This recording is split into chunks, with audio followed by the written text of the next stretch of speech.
Today I'm checking out the world's first super sport utility vehicle, the Lamborghini Urus. I'm Matt DeBoer. I get behind the wheel of the hottest cars and test them in real-world scenarios. Today, I'm taking my kids for a ride in the Lamborghini Urus to see if it's kid-approved. Then, I'm heading to IKEA to see just how much cargo this SUV can handle. This is Real Reviews from Cars Insider.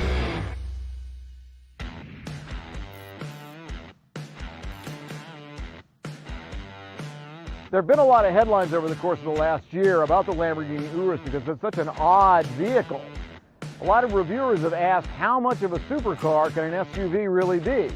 We're here to find out how much of an SUV this Lamborghini can be, and my first errand is going to be taking my kids to school.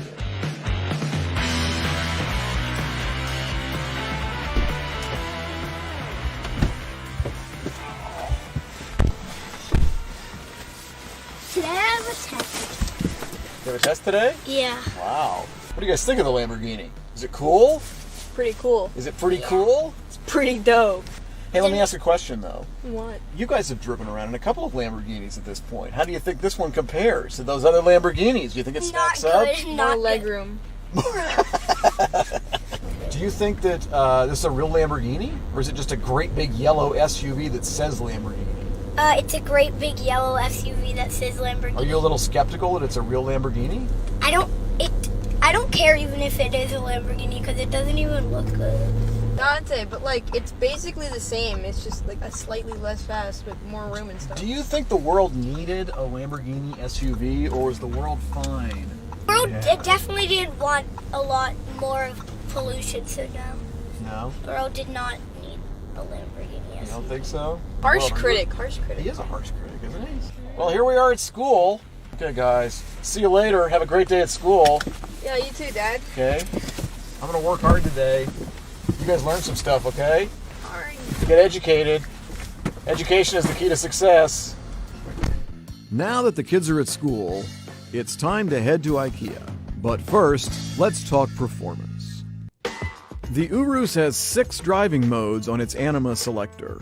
Strada for everyday driving, Sport for peppier street driving, and Corsa for the track. It's also got a few off-road modes, Saba, Terra, and Neva. It's not going to behave like a Jeep Wrangler or Land Rover, but it could be a nice rally car. In addition to these settings, it also has Ego mode, which lets you customize the steering, suspension, and throttle response for your optimal driving experience. But what really sets the Urus apart is Corsa mode. Corsa mode lets you max out the 641 horsepower and 631 pound-feet of torque that the engine is putting out. That's going to give you a 0 to 60 time of about 3.5 seconds. And I think it's about time to put it to the test. So here we are in 5th gear. We're going to pass this Dodge in front of us, drop it down into 3rd. We're going to hang out in 3rd for a second, listen to it up around 5,000 on the red line. I'm going to tip in the throttle and get ready to go up to 4th and then punch it through to 5th and see what it sounds like. So I'm just hanging here and I'm going to hammer it. Off we go. Very quick in Corsa mode. As far as the performance goes, you know, I like Corsa mode in Lamborghinis because you do get the sound. I like the sound. And you don't have to be going fast to make the car make crazy noises. You just have to shift the gears and let it do its thing. It really just kicks you. It kicks you hard. Does it kick you as hard as one of the supercars? Maybe not. You know, are you asking for an SUV to kick you as hard as a supercar? I don't think you're asking for an SUV to kick you as hard as a supercar. I don't think that's really what you want. All right, so here we are. We'll park the car.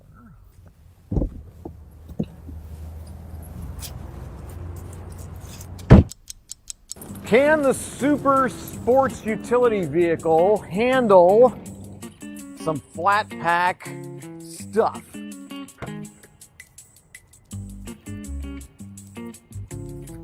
Oh. Will it fit?